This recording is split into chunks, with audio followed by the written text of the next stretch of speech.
Bueno, pues hoy vamos a ver, vamos a estar alrededor de la palabra de Dios, viendo un tema que, si bien creo que es muy conocido, sobre todo si llevas ya algunos años caminando con el Señor, es un tema que siempre es bueno recordar y que no tiene mucho que pasamos por ahí en Éxodo, pero vamos a tratar de verlo de una manera, no quiero decir diferente, pero verlo como a través del tiempo, ¿no? Entonces, hoy vamos a hablar de la Pascua. Entonces te pido que abras tu Biblia ahí en Éxodo 12. Éxodo 12.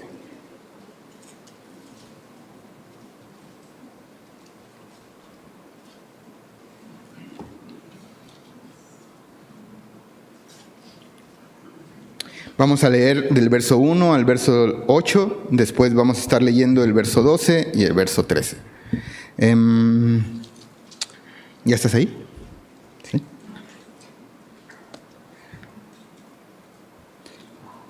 Vamos a leer el verso 1 y 2 y vamos a orar y ya luego entramos en el tema. Dice: habló Jehová a Moisés y a Aarón en la tierra de Egipto, diciendo: este mes os será principio de los meses, para vosotros será el primero en los meses del año. Señor, muchas gracias. Gracias porque hoy podemos reunirnos, y no, Señor, reunirnos para cualquier cosa, Señor, porque a lo largo de nuestras vidas tenemos muchas reuniones, Señor. Pero este día es un día especial porque nos reunimos alrededor tuyo, Señor.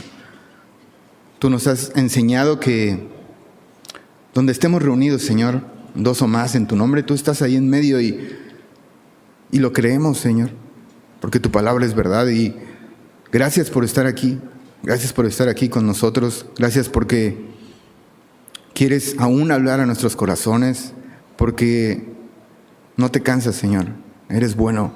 Así es que te pedimos hoy que prepares nuestro corazón, que podamos enfocarnos en tu palabra, que podamos meditar en ella y que juntos, Señor, podamos adorarte. Te lo pedimos en el nombre de Jesús. Amén. Bueno, vamos a leer del 1 al 8. Dice: habló Jehová a Moisés y a Aarón en la tierra de Egipto, diciendo: este mes os será principio de los meses, para vosotros será el primero en los meses del año. Hablad a toda la congregación de Israel, diciendo: en el 10 de este mes, tómese cada uno un cordero según las familias de los padres, un cordero por familia. Mas si la familia fuere tan pequeña que no baste para comer el cordero, entonces él y su vecino, inmediato a su casa, tomarán uno según el número de las personas, conforme al comer de cada hombre. Haréis cuenta sobre el cordero. El animal será sin defecto, macho de un año. Lo tomaréis de las ovejas o de las cabras y lo guardaréis hasta el día 14 de este mes. Y lo inmolará toda la congregación del pueblo de Israel entre las 2 tardes. Y tomarán de la sangre y la pondrán en los 2 postes y en el dindel de las casas en donde lo han de comer. Y aquella noche comerán la carne asada al fuego, y panes sin levadura, con hierbas amargas lo comerán. Verso 12. Dice: pues yo pasaré aquella noche por la tierra de Egipto, y heriré a todo primogénito en la tierra de Egipto, así de los hombres como de las bestias, y ejecutaré mis juicios en todos los dioses de Egipto, yo Jehová. Y la sangre os será por señal en las casas donde vosotros estéis. Y veré la sangre y pasaré de vosotros. Y no habrá en vosotros plaga de mortandad cuando hiera la tierra de Egipto. Entonces, tenemos esto que Dios le manda al pueblo de Israel, este último, digamos, dentro de Egipto, este último despliegue de poder para liberarlos, ¿no? de Egipto, en donde Él les está diciendo, yo voy a matar a todo primogénito en Egipto, pero quiero que ustedes hagan esto, ¿no? Que les estoy diciendo, que es lo que vamos a ver, la Pascua. La Pascua significa pasar por alto, ¿no? Y se ve claramente por qué es pasar por alto en el texto. O sea, ellos también tenían hijos primogénitos, ¿no? Y según el texto, aunque Dios les dice, yo no voy a matar a sus hijos, sino solo a los egipcios, a los hijos de los egipcios, lo que leemos en el texto es que si ellos no ponían esta sangre, también sus hijos iban a morir, ¿no? Pero eran israelitas. ¿Y por qué iban a morir, no? Y eso nos habla muchísimo de lo que es la Pascua. Porque Dios tuvo misericordia al librarlos de la esclavitud y de su justa ira, ya que Egipto estaba en ellos. O sea, aunque eran israelitas, la Biblia dice que todos hemos pecado, ¿verdad? O sea, no hay justo ni aun uno, y que la paga del pecado es la muerte. Entonces, los israelitas no es que Dios los rescató o que Dios los escogió, ¿no? Como una nación para Él, porque fueran justos, porque fueran buenos, porque tenían algo muy especial que a Dios le agradó y entonces dijo, ay, este pueblo tan hermoso que es, tiene tantas cualidades, entonces yo lo voy a rescatar y no me ofende en nada, al contrario. No. O sea, lo que vemos siempre cuando Dios rescata, cuando Dios nos llama, cuando Dios inclusive nos libra, ¿no? de juicios, es su misericordia. Y Dios está teniendo misericordia sobre Israel, ¿no? Y también está teniendo misericordia sobre Egipto, mostrándoles y les ha estado mostrando, ¿no? A través de todas estas plagas y todo lo que ha sucedido, pues su poder, quién es el Dios verdadero, ¿no? A quién se le debe de servir, quién los creó, ¿no? Que no se crearon ellos, ¿no? Sino que tienen un creador. Y al final, pues ya hemos visto, ¿no? Que Faraón endurece el corazón, ¿no? Y Dios endurece su corazón. Y entonces, pues Dios manda este juicio sobre Egipto, ¿no? Pero a los israelitas les va a pasar, ahora sí que por alto. O sea, no van a sufrir de este juicio. Pero no solamente lo hizo Dios así, ¿no? Pudo haberlo hecho, pero Dios en su justicia no lo hizo así. Dios pudo haber dicho, a ustedes no les va a pasar nada, y así nada más. Pero no, porque era un juicio justo, no era algo que a Dios se le estaba ocurriendo nada más porque sí, ¿me entienden? O sea, era un juicio justo para Egipto. Entonces les da estas ordenanzas. Tienen que en esta fecha específica sacrificar este cordero, ¿no? Su sangre, parte la van a tomar y la van a poner en el dindel de su puerta, que es el marco de su puerta, ¿no? Van a ensangrentar ese lugar, van a asar la carne, van a hacer panes sin levadura, ¿no? Y van a tener una cena en donde van a tener que comerla rápidamente, porque van a salir de Egipto. Y lo primero que vemos es que Dios es quien hace este pacto con ellos, ¿no? Pero algo muy importante es que ellos tuvieron que creerle a Dios, ¿no? Si algún israelita o alguna familia hubiera dicho ¿cómo poner sangre en mi puerta? O sea, la acabo de pintar el mes pasado, ¿no? O ¿cómo crees? O sea, es algo, la verdad no es algo bonito, ¿no? Imagínate hoy en día, ¿no? Que te dijeran, oye, mata a un animal, ¿no? Y la sangre, échala en tu puerta, ¿no? Que quede todo lleno de sangre, ¿no? No es una imagen como, ay, claro, qué padre, ¿no?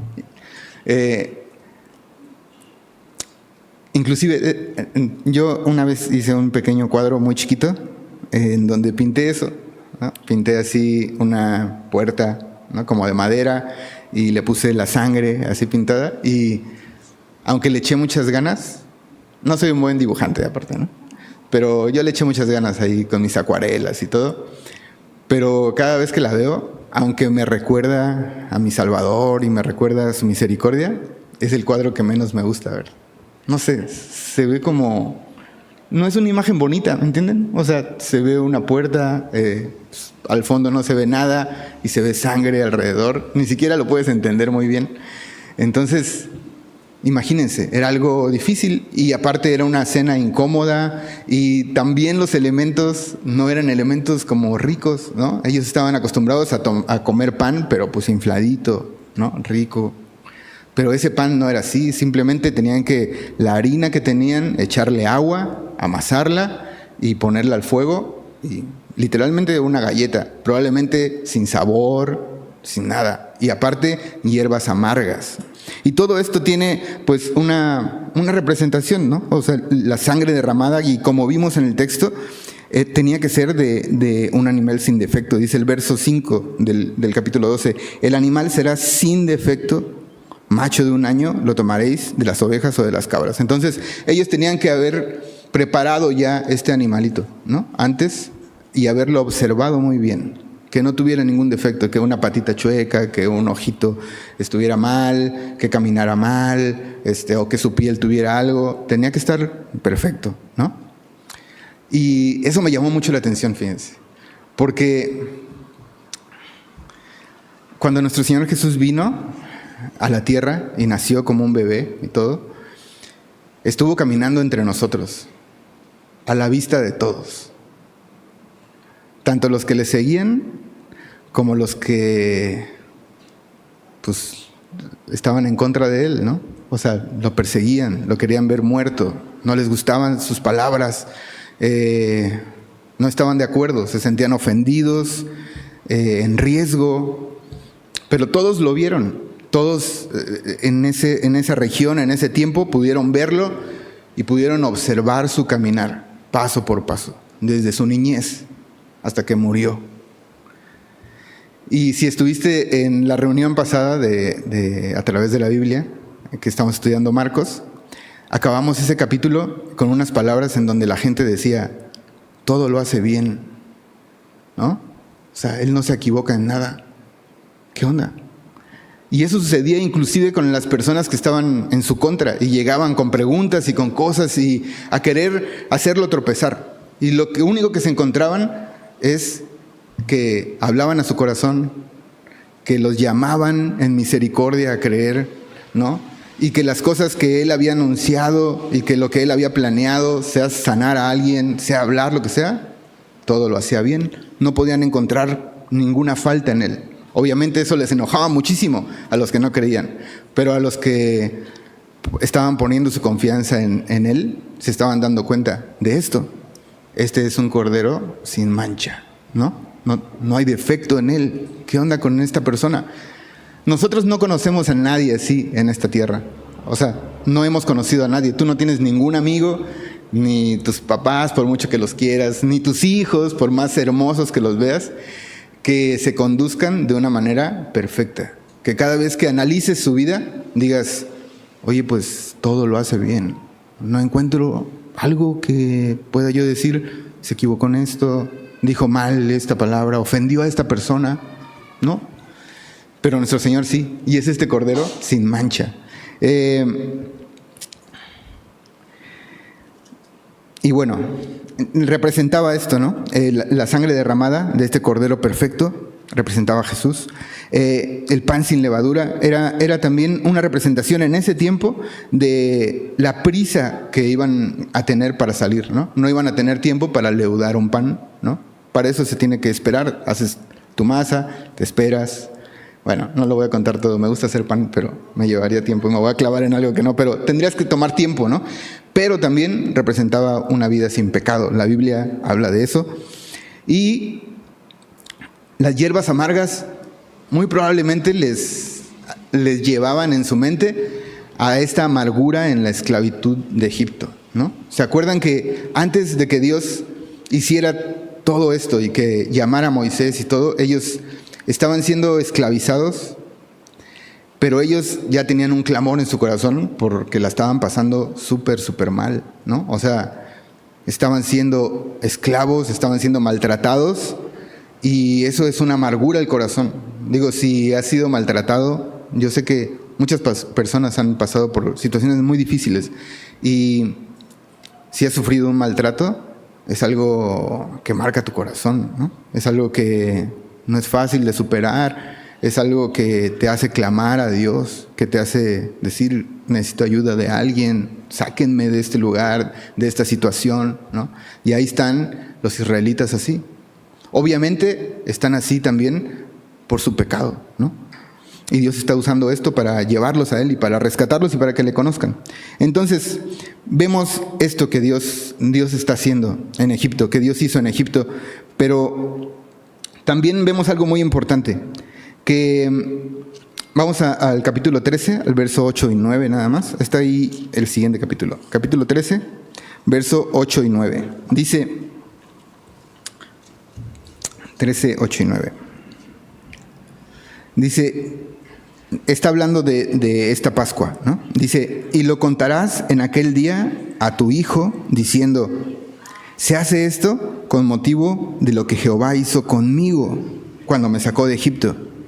Y te será como señal sobre tu mano y como un memorial delante de tus ojos, para que la ley de Jehová esté en tu boca, por cuanto con mano fuerte te sacó Jehová de Egipto. Entonces, les hace otra petición, ¿no? Les dice, yo los voy a sacar, tienen que hacer esto, ¿no?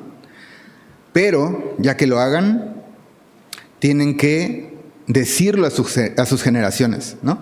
O sea, tienen hijos, platíquenles, celebren esto. Les regala un memorial que van a tener que estar celebrando año con año. Inclusive, algo súper interesante es que a partir de esta fecha era un inicio nuevo para ellos, ¿no? O sea, se llevaba probablemente un calendario en Egipto y todo, pero ¿sabes qué? En esta fecha vas a hacer la Pascua y a partir de ese día es el primero de los meses. Este día va a ser un nuevo inicio para ti.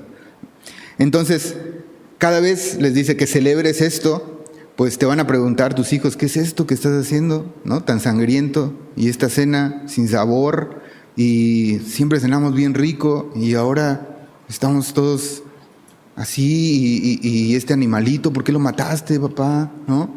¿Qué está pasando? Y Dios le dice, pues tienes que platicarles y tienes que decirles lo que yo hice por ustedes, que yo los saqué de Egipto. Y les dice que tendrá que ser una señal sobre su mano o como un memorial delante de sus ojos, ¿no?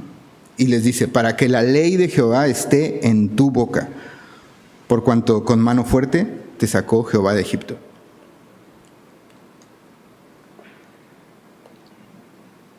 Entonces, este memorial también servía tanto para que lo pasaran a la siguiente generación y ellos siguieran haciéndolo, siguieran recordándolo y apreciando lo que Dios hizo por ellos, pero también para que dice que la ley de Jehová estuviera en su boca. O sea, eso le servía para dos cosas. Lo comunico, mi hijo ahora va a poder aprender lo que Dios ha hecho por nosotros, ¿no? Va a poder confiar en Él. Dios nos dio una ordenanza, nos dijo que hiciéramos esto, lo hicimos. Y ¿sabes qué? Dios cumplió su palabra. Y no moriste, ¿no? A lo mejor si era el primogénito, no moriste tú, ¿no? Y así se iba por las generaciones. Pero también eso estar enseñando a sus hijos, los hacía que ellos pudieran guardar la ley. Y pudieran pues conservarse creyendo, teniendo fe en el Señor. Pero ¿qué crees? ¿Qué crees que pasó? Que no pudieron cumplirlo. O sea, no pudieron pasarlo a las siguientes generaciones.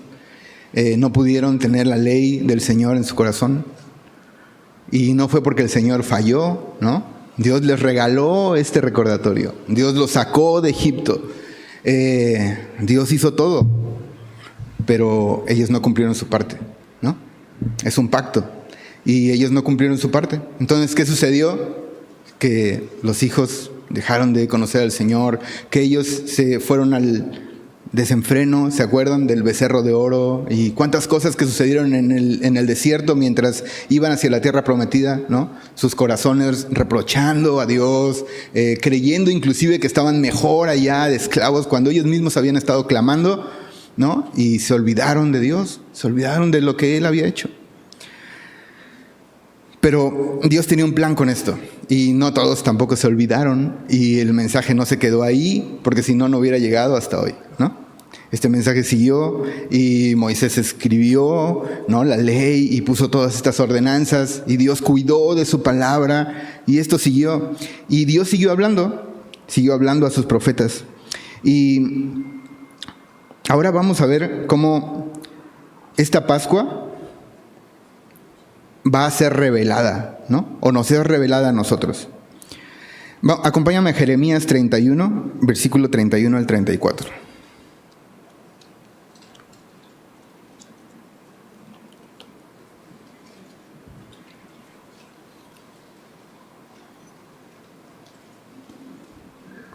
Jeremías 31, verso 31 al 34.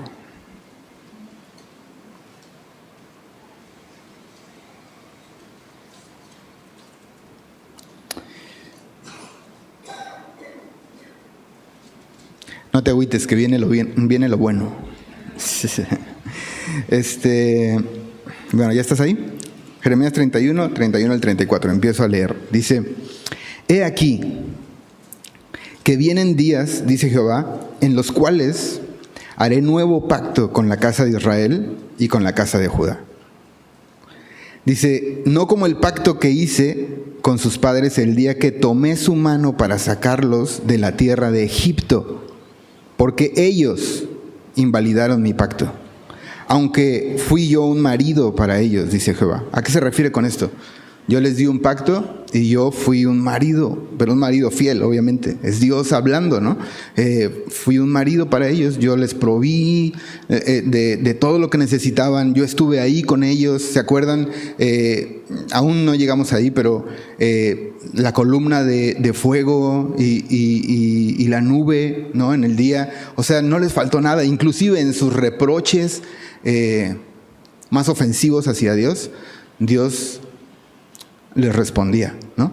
No tenemos sed, nos vamos a morir de sed aquí, para eso venimos, para morirnos, nada más, ¿no? Tenemos hambre, tenían el mejor pan que sobre la tierra probablemente el hombre hubiera comido, un pan que Dios mismo se los había dado de una forma especial que nadie nunca lo hemos probado, ¿no? Pero ellos, no, queremos carne. Y Dios les manda un chorro de codornices, ¿no? Entonces, un marido fiel, ¿no?, que estaba al pendiente e inclusive, aunque Israel le ofendía, él permanecía fiel. ¿A qué te recuerda? Sí me recuerda a mí, ¿eh? Bueno, dice el verso 33, pero este es el pacto que haré con la casa de Israel después de aquellos días, dice Jehová. Daré mi ley en su mente y la escribiré en su corazón. Y yo seré a ellos por Dios y ellos me serán por pueblo.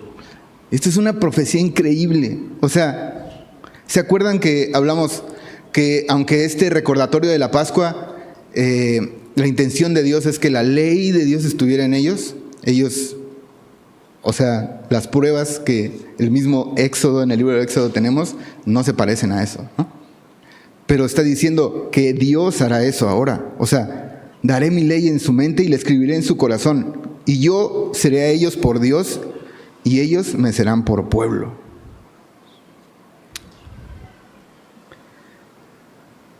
Estas palabras son muy profundas. Dios, a través de los profetas, en muchas ocasiones, Dios reprocha a su pueblo porque aunque dicen tener un Dios verdadero, no viven como si Él fuera su Dios, ¿no? Lo cual quiere decir que para ellos no es Dios. Y es algo muy fuerte, porque nuestras acciones hablan de quién es nuestro Dios, ¿no? O sea, podemos decir mil cosas. Podemos decir, claro, yo conozco a Dios, claro, el Dios de la Biblia es el verdadero, claro. Pero de repente hay circunstancias en nuestra vida en donde pues hay otros falsos dioses con los que vivimos. No estoy diciendo dioses verdaderos, dioses falsos, en donde este mundo se rige a través de sus leyes, ¿no? De engaño, de amargura, híjole, hay tantas cosas Toda la onda esta de sobornos, de maltrato, de estar solamente una vida guiada por los deseos carnales o por el dinero, ¿no? Todas estas cosas son falsos dioses que están a nuestro alrededor. Pero de repente nos vemos en nuestra vida como, a ver, sí, yo creo en Dios, ¿por qué? Pero aquí parece que no es, el Dios de la Biblia parece que no está guiando mi vida en eso, ¿no? Pero Dios está haciendo esta promesa. Por eso es algo tan profundo. Y yo seré a ellos por Dios y ellos me serán por pueblo. Parece algo súper sencillo, ¿no? Pero no es tan sencillo. Y es algo increíble. Dice el verso 34, y no enseñará más ninguno a su prójimo, ni ninguno a su hermano, diciendo, conoce a Jehová, porque todos me conocerán. Desde el más pequeño de ellos hasta el más grande, dice Jehová, porque perdonaré la maldad de ellos y no me acordaré más de su pecado. Entonces, está diciendo el Señor, y ¿sabes qué? No solamente voy a ser su Dios, y no solamente ellos van a ser mi pueblo, sino que todos me van a conocer, ¿no? ¿Se acuerdan? Muchos no le conocían porque ellos no hablaban, ¿no?, de este Dios que los había sacado de Egipto, pero Dios está prometiendo, va a llegar un día en que yo voy a poner esa ley en sus corazones y en sus mentes, ¿no? Y yo voy a ser su Dios, y ellos van a ser mi pueblo, y aparte todos me van a conocer, todos, y me van a conocer porque yo los salvé. Está increíble, ¿no? Entonces, a través de los profetas Dios empieza a revelar esta Pascua, este evento que sucedió en Egipto, pero que estaba un poco como nublado. Por eso es como revelar. Esto era una sombra de las cosas que Dios iba a hacer en el futuro, ¿no? Y una sombra, pues es una sombra. Pero un ejemplo claro, yo te puedo decir que ahorita es un día soleado, pero si volteas me vas a decir, no, bro, o sea, hasta veo que está lloviendo y yo no veo el sol por ningún lado. Pero sí es un día soleado. Si tomas un avión ahorita y sube arriba de las nubes, es un día soleado, ¿no? Es un día soleado, pero hay unas nubes que cubren y no puedes ver el sol como deberías de verlo, ¿no? Y eso está pasando eso, ¿no? Está esta imagen ahí y no han logrado ver esta imagen en su proporción final, pero Dios está llevando a su pueblo y llevándonos a todos, a todo el mundo, a ver el cumplimiento de esto que inició ahí. Y una porción que habla de eso es lo que acabamos de ver en Jeremías. Ahora, llegó otro profeta más adelante y vamos a Juan 1:29, el Evangelio de Juan, capítulo 1, verso 29.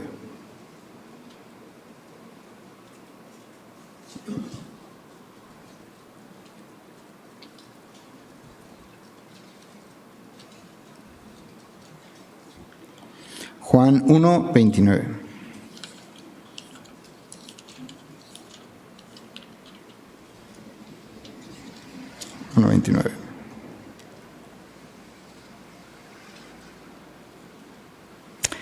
Dice, el siguiente día vio Juan, que dicho sea de paso, está hablando de Juan el Bautista, y Juan era un profeta, ¿no?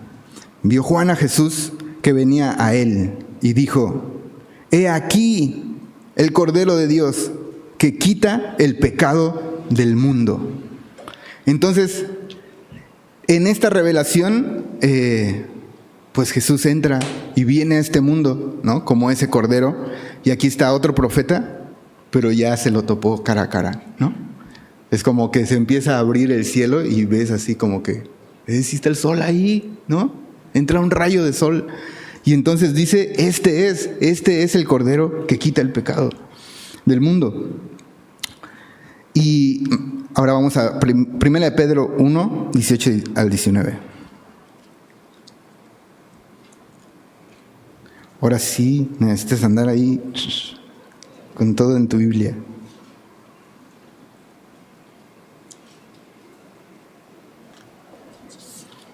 Primera de Pedro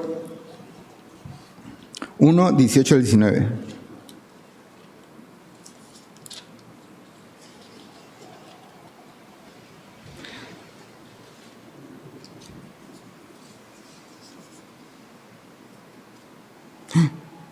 ¿Me habré equivocado? 1, 18.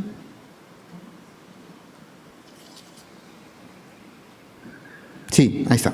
Dice, sabiendo que fuisteis rescatados de vuestra vana manera de vivir, la cual recibisteis de vuestros padres, no con cosas corruptibles como oro o plata, sino con la sangre preciosa de Cristo, como de un cordero sin mancha y sin contaminación. Entonces ahí tenemos este primer elemento, ¿no? Y ahí tenemos este cordero que se nos es presentado, como decíamos en un inicio, sin mancha. Y ahí está Juan el Bautista, este profeta, diciendo, aquí está, todo lo que se ha profetizado de él, todo lo que empezó en Éxodo, la Pascua, en la que tenemos este sacrificio, en donde Dios pues pasó por alto pues, también nuestra rebelión y no mató a nuestros hijos, está ahorita revelándose enfrente de nosotros.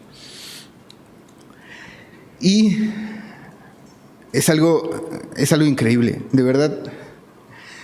Lo vemos ahorita esperemos en 40 minutos esto, pero ha tomado mucho tiempo y ver cómo Dios ha preservado este mensaje y ver cómo Dios ha hecho estas promesas desde hace tanto tiempo y ver cómo Dios tiene ese plan desde muchísimo antes y hoy estamos aquí tú y yo, ¿no? Es algo que nos habla del enorme poder de Dios para salvarnos.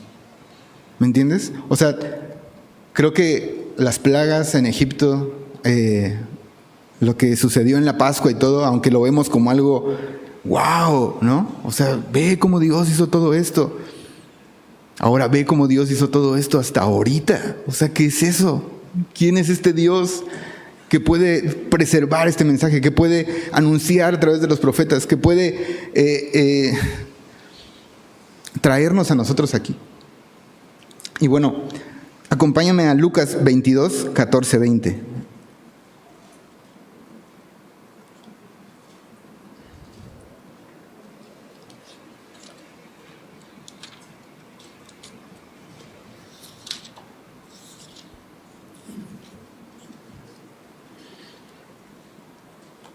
Espero que así como yo vais viendo cómo cada vez se pone mejor.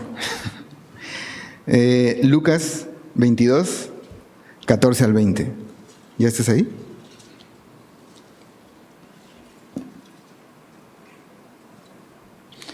Dice, verso 14. Cuando era la hora, se sentó a la mesa y con él los apóstoles. Está hablando de que van a celebrar la Pascua. Desde el 13 vamos a leer para que quede mejor el contexto. Fueron pues y hallaron, como les había dicho, y prepararon la Pascua.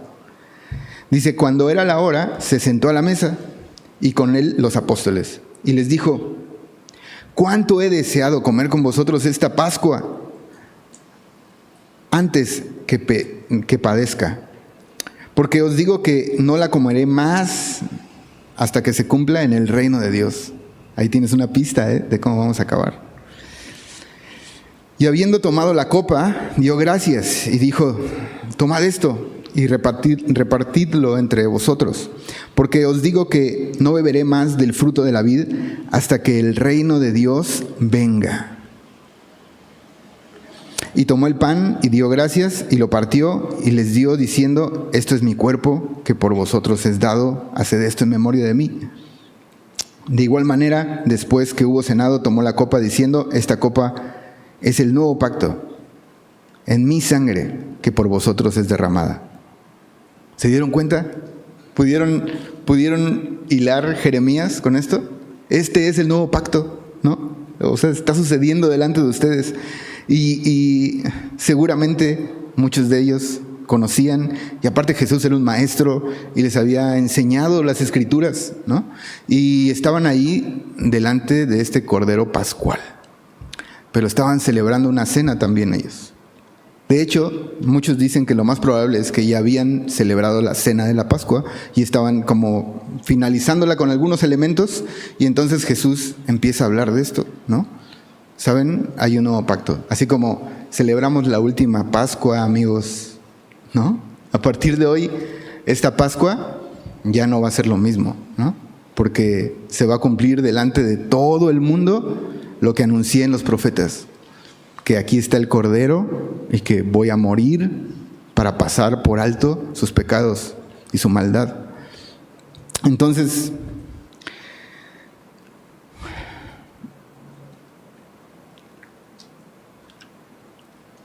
Apocalipsis 5:6, no vayas allá, nos habla de que en los cielos, a la diestra del Padre, sentado en el trono, está un cordero como inmolado. Y es hermoso ver eso. O sea, es hermoso ver esa imagen en donde Dios ya no nada más con este cordero en Éxodo pasó por alto el pecado de los israelitas y los está rescatando de esa vida en el pecado, donde estaban esclavizados, ¿no? Estaban siendo atormentados por Egipto. Y de la misma manera nosotros, cuando vivimos o cuando estuvimos en una vida gobernada por el pecado, estamos atormentados y estamos sirviendo al pecado, así como ellos servían a Egipto. Y de la misma manera como Dios trajo la Pascua en Egipto, Dios está trayendo a todo el mundo su Cordero inmolado y sin mancha, que es Jesucristo. Y no nada más eso, Dios nos hace ver esta imagen en Apocalipsis y decir, ahí está, O sea, Él no está muerto. El Cordero pagó por todos estos pecados. Y eso es demasiado profundo. La palabra que la Biblia usa para perdón siempre va acompañada de muchas otras palabras. Pero su perdón, debido a que este cordero no es un animalito terrenal, sino que es Dios hecho carne, la inmolación de este cordero no es como los demás. Porque en Hebreos, si puedes, échate un clavado en Hebreos esta semana y léelo y te va a hacer así como que todo esto te va a venir así a la luz y vas a decir, wow, qué onda, ¿no? Podríamos estar horas estudiando esto, pero algo muy importante es que la palabra de perdón siempre viene acompañada de otras palabras y entonces nos da un significado mayor de esta palabra. Y no las voy a decir todas, ¿no? Nos vamos a estar mucho tiempo ahí, pero una de las cosas que Jesús hizo en la cruz al pagar por nuestros pecados y pasar por alto nuestros pecados es, en primera, Él recibir el justo juicio de Dios, ¿no? O sea, tú y yo, como dice la Biblia, pues somos pecadores y lo único que merecemos es el justo juicio de Dios. Dios va a regresar para juzgar y a menos que haya esta sangre en nuestros dindeles, ¿no? A menos que hayamos aceptado el sacrificio de Cristo, vamos a recibir ese juicio. Justo, porque nos hemos rebelado contra nuestro Creador, ¿no? Justo. Y aún más justo por haber rechazado a Jesucristo, ¿no? Porque no solamente va a ser el pecado, o sea, los pecados que normalmente pensamos, ¿no? Mentí, ¿no? Ofendí a alguien, robé esto, ¿no? Esos pecados obviamente son dignos de que sean pagados por muerte, como dice la Biblia, pero hay un pecado mayor a todos esos. Es que Dios entregó a su Cordero, su Hijo único, amado, el amado del cielo, lo entregó. Ve y paga por todos ellos, ¿no? Y el que crea, así como en Egipto, el que crea y ponga la sangre en sus dindeles, cuando venga la muerte, no los destruirá. Cuando venga mi juicio, cuando envía a los ángeles, ¿no?, a traer juicio y muerte, porque se han rebelado contra mí, no los destruirá. Pero el rechazar a Jesucristo es algo muy serio, ¿no? Porque Dios entregó algo muy, muy, muy, muy demasiado precioso, demasiado. O sea, demasiado precioso. Y el hecho de rechazarlo es rechazarlo a Él, ¿no?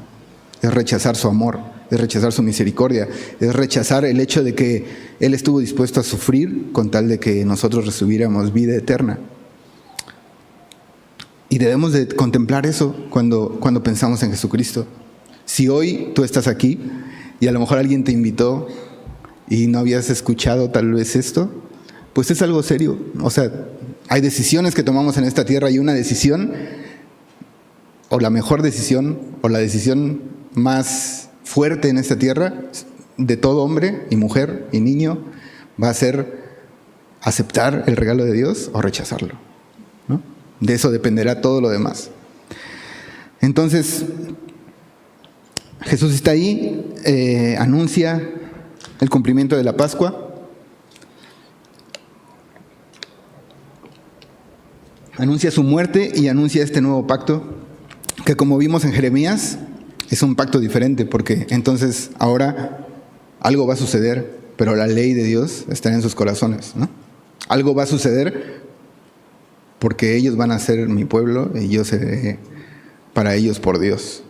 Y si ya tienes tiempo caminando con el Señor, pues lo sabes y lo vives, ¿no? Es claro que sucedió algo. O sea, y no dependió de mí, sino que Dios vino a mí, me salvó y de repente encuentro que Él dice que soy su hijo.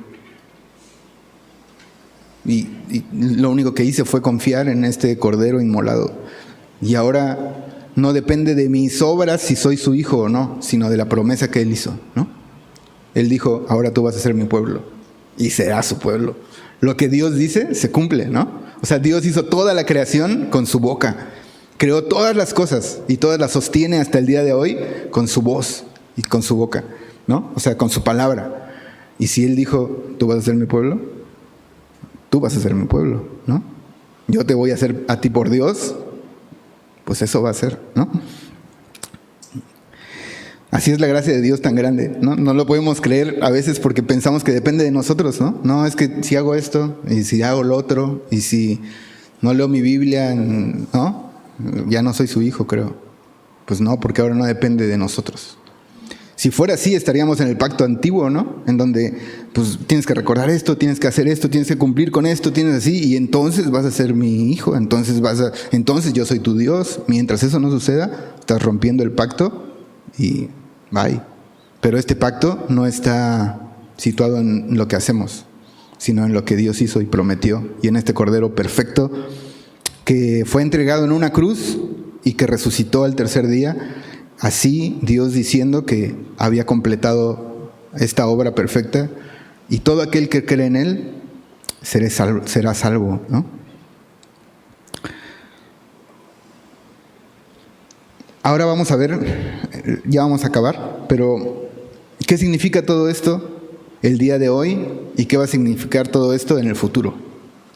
Entonces, ¿qué necesito hacer el día de hoy? Lo acabamos de decir. Algo que necesitamos hacer y algo que Jesús le dijo a sus discípulos es comer y beber, les dijo, ¿no?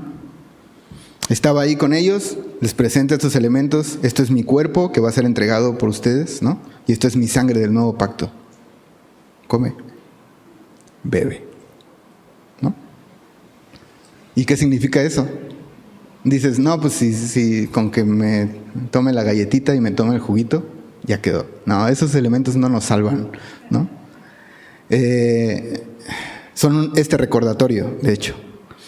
Pero lo que sí nos salva es comerlo, es creer en eso, ¿no? O sea, hacerlo que se haga parte de nosotros, no solamente como por fuera, no dejar el pan y la copa ahí y escuchar a Jesús, ok, no, sino estar conscientes de que esa muerte violenta y ese cuadro horrible es el cuadro en el que yo debería de estar, ¿no? Y ser conscientes de que esa sangre perfecta y eterna fue suficiente para pagar mis pecados, pero también me recuerda este pacto que nadie puede mover y que no depende de mí sino de Él. Entonces, creer y entregar nuestro corazón al Señor es comer de Él, ¿no? Y Dios ha prometido también que si comemos y si creemos en Él, Él va a habitar dentro de nosotros, ¿no? Y entonces se vuelve real esta cena, ¿no? Comemos de Él, bebemos de Él y ahora Dios está dentro de nosotros. ¿Qué onda? Pues es lo que Él dijo, ¿no? Este es mi carne y este es mi sangre. Y después vemos en Hechos cómo el Espíritu Santo desciende y llena a todo creyente, ¿no? Y ahora no vive el creyente, todo el que ha puesto su confianza no vive pues en sus delitos y en sus pecados y guiado solamente por su corazón, sino adentro de él ahora hay un espíritu, el Espíritu de Jesucristo. Y yo sé, me vas a decir, bro, pero todavía luego batallo con cosas, ¿no? Así como que...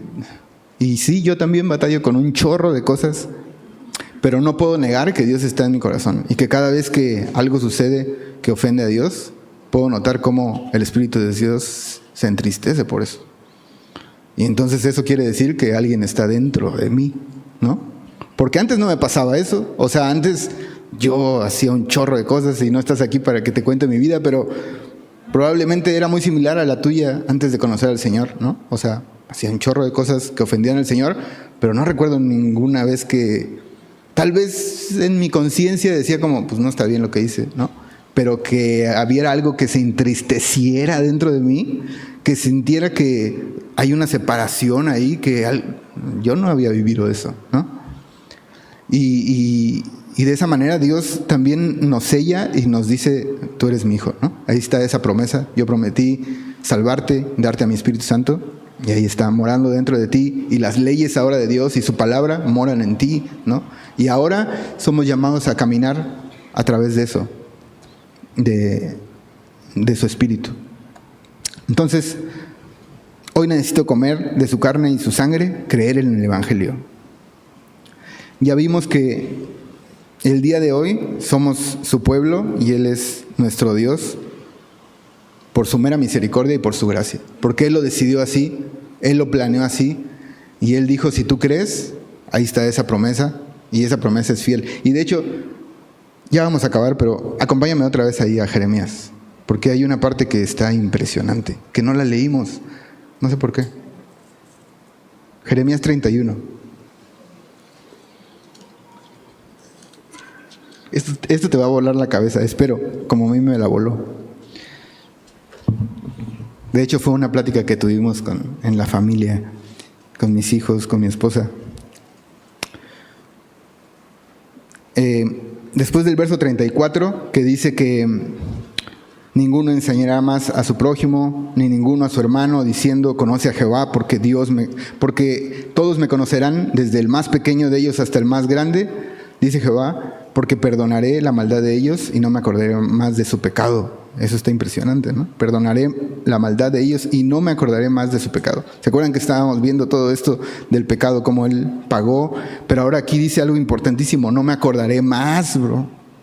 No manches. Se me hace difícil de creer, sinceramente. Cada vez que peco delante de Dios, más bien yo pienso como que Él anotó algo ahí en una libreta, ¿no? Como en Moisés este día, esto. Pues ya lo perdoné, pero pues ahí se queda, ¿no? Ahí por sí algo, ahí está, ¿no? Pero eso no dice el texto. Él dice que no me acordaré más de su pecado. La otra palabra que se usa para perdón es cubrir algo, ¿no? Como si tú no quieres ver este púlpito o no quieres ver algo, le pones algo encima y ya no lo ves. Y así ha hecho con nuestros pecados. Wow. Y así como eso hay muchas otras cosas. Dice el verso 35, así ha dicho Jehová, que da el sol para luz del día, las leyes de la luna y de las estrellas para luz de la noche, que parte el mar y braman sus ondas. Jehová de los ejércitos es su nombre. Checa esto. Si faltaren estas leyes delante de mí, dice Jehová. Está hablando de estas leyes físicas, estas leyes que Dios hizo con las que está sosteniendo todo el universo. No nada más las olas del mar ni todo eso. O sea, hoy en día podemos saber que esas leyes rigen todo el universo, ¿no? O sea, dicen, hay cosas de que la luna está en tal menguante, por eso la marea subió, y hay unas leyes impresionantes, ¿no? La ley gravitacional, ¿no? Tú sabes que si ahorita algo se cae, pues va para abajo, ¿no? Eso es algo que Dios lo hizo así, y es una ley que Él puso. Y esas leyes siguen y no han cambiado, ¿me entiendes? Entonces dice, las leyes de la luna y de las estrellas para luz de la noche, que parte el mar y braman sus ondas, Jehová de los ejércitos es su nombre. Verso 36, si faltaren estas leyes delante de mí, dice Jehová, también la descendencia de Israel faltará para no ser nación delante de mí eternamente. Así ha dicho Jehová. Si los cielos arriba se pueden medir, ¿han podido medir los cielos? ¿El universo? Le pusieron un nombre, así como para excusarse. Es que es infinito. ¿Qué significa eso? Pues no lo hemos podido medir, amigo. Entonces, pues llegamos y hacemos cálculos y todo, ocupamos generaciones de científicos para llegar hasta el final, pero pues es infinito, ¿no?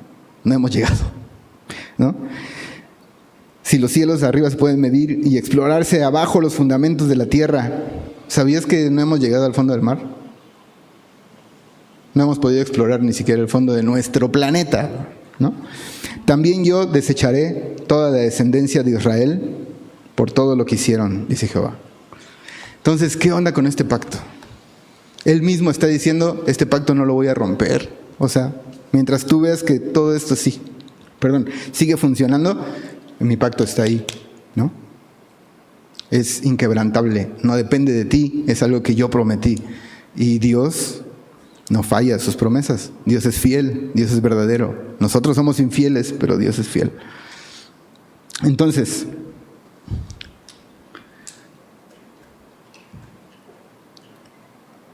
medita un poco en esto. Hoy vamos a celebrar la Cena del Señor.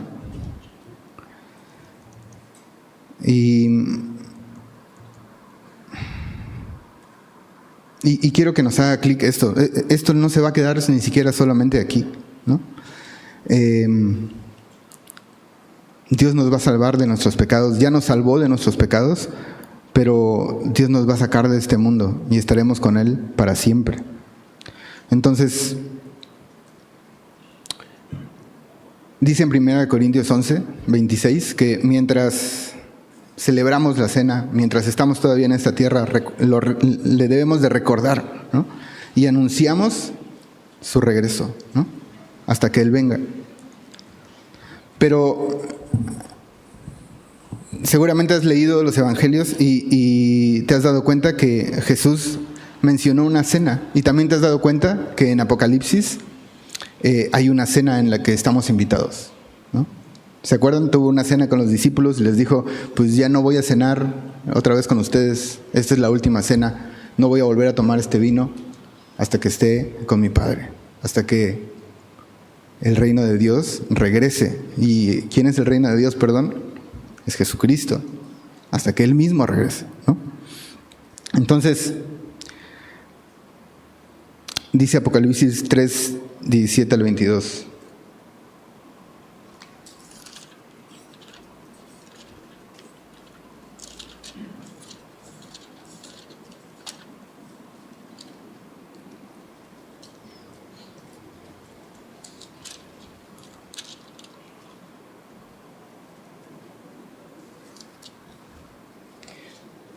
Apocalipsis 3, 17 al 22.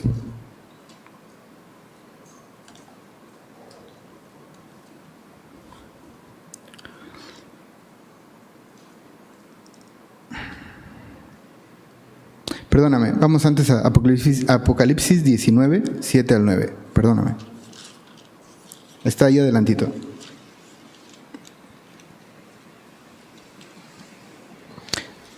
Dice, y gocémonos y alegrémonos y démosle gloria, porque han llegado las bodas del Cordero, y su esposa se ha preparado, y ella se le ha concedido que se vista de lino fino, limpio y resplandeciente, porque el lino fino es las acciones justas de los santos. Entonces, nosotros estamos invitados a esa cena, nosotros somos esa novia y se nos ha concedido. ¿Por qué? No lo sé. Porque Dios quiso así, porque Dios quiso en su misericordia salvarnos, porque Dios quiso en su amor y en su gracia entregar a su Hijo por nosotros.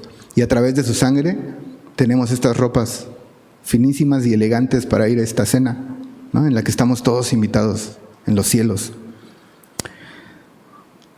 Ahora sí, acompáñame a Apocalipsis 3:17. Apocalipsis 3:17.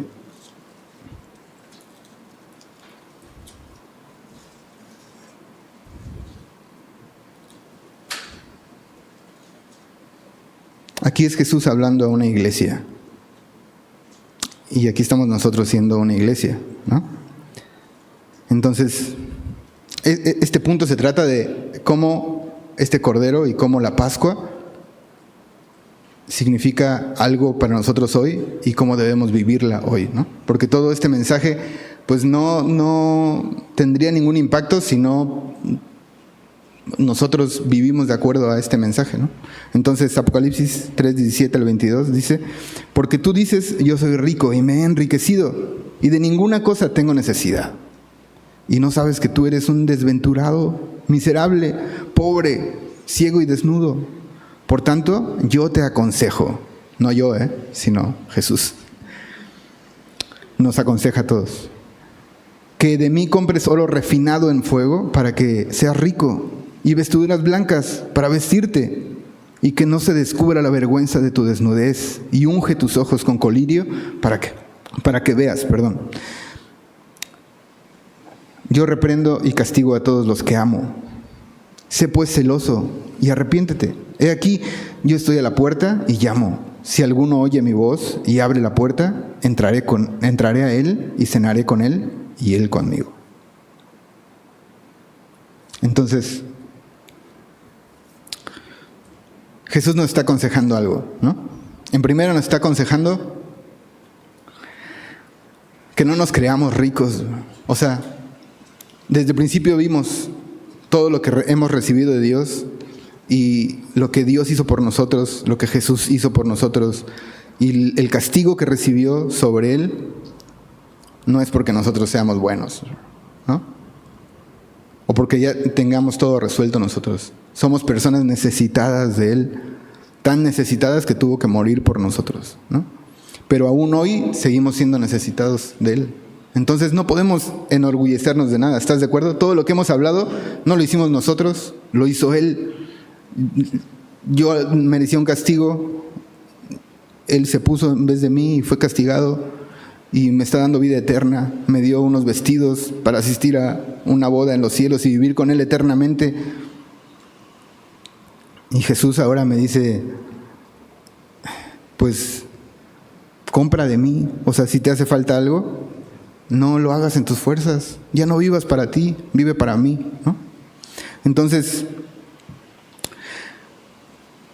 concluimos diciendo que no somos capaces de vivir vidas agradables a Dios con nuestros recursos. Ya lo hemos visto, ¿no? Ni fuimos salvos por nuestra vida agradable, ni somos capaces de tenerla en nosotros mismos. Y todo esto lo digo por, tal vez tú sabes, ¿no? No he podido ser un buen padre, no he podido ser un buen administrador de lo que Dios me ha dado. Tal vez ni siquiera he podido proclamar el Evangelio como la Biblia dice. No soy piadoso, sino en mi mente hay cosas que desagradan a Dios, ¿no? No soy fiel. Pues la noticia es que Dios te rescató cuando no lo eras de todas maneras. Pero Dios no quiere que nos quedemos así, sino que el Espíritu que puso en nosotros y el Cordero que sacrificó tiene el poder para transformar nuestras vidas y ahora vivir una vida para Él, confiado en Él, reconociendo que Él es poderoso. Si fue poderoso para salvarnos, pues Él nos quiere, igual que al pueblo de Israel, sacar a Egipto de sus corazones. Entonces, que la gracia de Dios y que este mensaje de amor lo podamos abrazar todos, ¿no? Y que a través de Él podamos vivir vidas como la Biblia nos llama a vivir, ¿no? Sin mancha, sin levadura en nuestra vida, arrepintiéndonos constantemente y reconociendo que no somos suficientes, pero que Él es poderoso y Él puede transformar nuestras vidas. Así es que en el área que estés batallando, acuérdate de esto: si Dios te pudo sacar de tu pecado, y si Dios tiene el poder para hacer eso, Dios tiene el poder también de sacar eso que a Él no le agrada y que está haciéndote daño a ti, ofendiendo al Señor, pero también lastimando a otros. Vamos a orar. Señor, muchas gracias por tu palabra. Gracias por salvarnos y gracias por de una manera tan segura hoy mostrarnos, Señor, que no depende de nosotros, sino de ti. Gracias, Señor, por tu gran amor y ponemos nuestra confianza en ti, Señor. Si hoy hay alguien que quiera poner su confianza en el Señor, este es el momento y puedes decirle al Señor que recibes este cordero, que recibes este pago por tus pecados. Y Señor, muchas gracias por salvarnos. Permite que tu evangelio entre en nuestro corazón y que tu gracia cambie todo de nosotros, Señor. En el nombre de Jesús, amén.